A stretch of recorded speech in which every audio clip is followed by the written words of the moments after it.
Next is to arrange cleaning. You will need to arrange cleaning as soon as a guest leaves. And the best practice is to have your cleaners go in there as soon as the guest leaves. If your checkout time is 11 o'clock, try and get your cleaners over there within an hour of the guest leaving.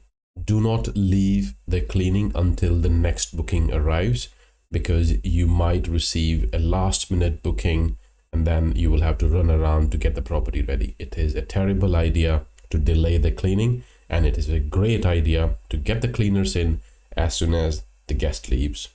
30% of the reservations on Airbnb are made within the last 24 hours.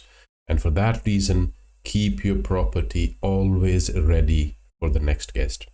Always ask your cleaning team to set your property for the maximum occupancy.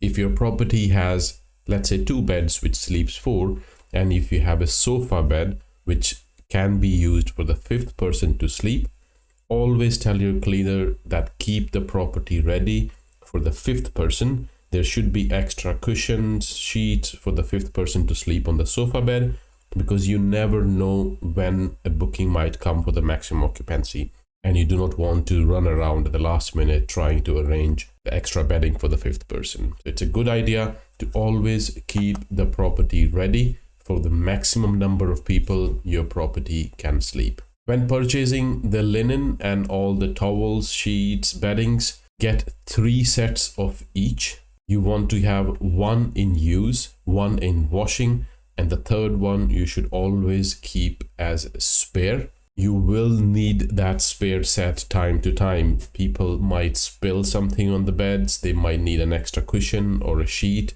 or if you had a problem washing the linen, you should have that spare set. It will save you unnecessary hassle in case of emergencies. And there is no harm in buying extra linen anyway, because you will use it sooner or later anyways. So it's better to have a spare set always in your property. Keep your cleaning supplies stocked in the property. Keep them locked in the property. There will be times when people will genuinely need access to the additional cleaning supplies. If someone is staying for a longer stay, they might want to clean it up themselves.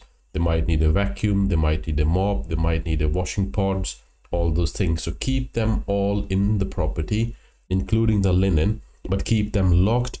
As I mentioned previously, not everyone, but some people will try and misuse the access to the supplies room. So try and keep it locked with a combination lock if you can, which will save you from the hassle of passing them the keys. If they need to access, you can just give them the combination lock and they can access it. And make sure you have a cleaning checklist which your cleaner is following every single time, and include all these things in the checklist, including your deep cleaning checklist.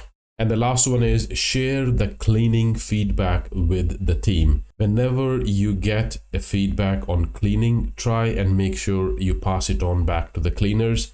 Whether it is good or bad, it is a great idea to keep them informed of what kind of feedback you are getting on cleaning. They need to keep improving, and time to time there will be things they would have missed during the clean. So it's very important to keep sharing that cleaning feedback with your cleaners. And if you don't tell them, they won't know about it. Another thing your cleaners will have to keep an eye on whenever they are going there to clean is for damages. Ask them to keep an eye out for damages, anything that has been damaged, anything that needs replaced, or any supplies that may be running low. You need to keep replenishing them. So ask them to make sure they should keep an eye for damages and supplies, and it should be part of your checklist as well.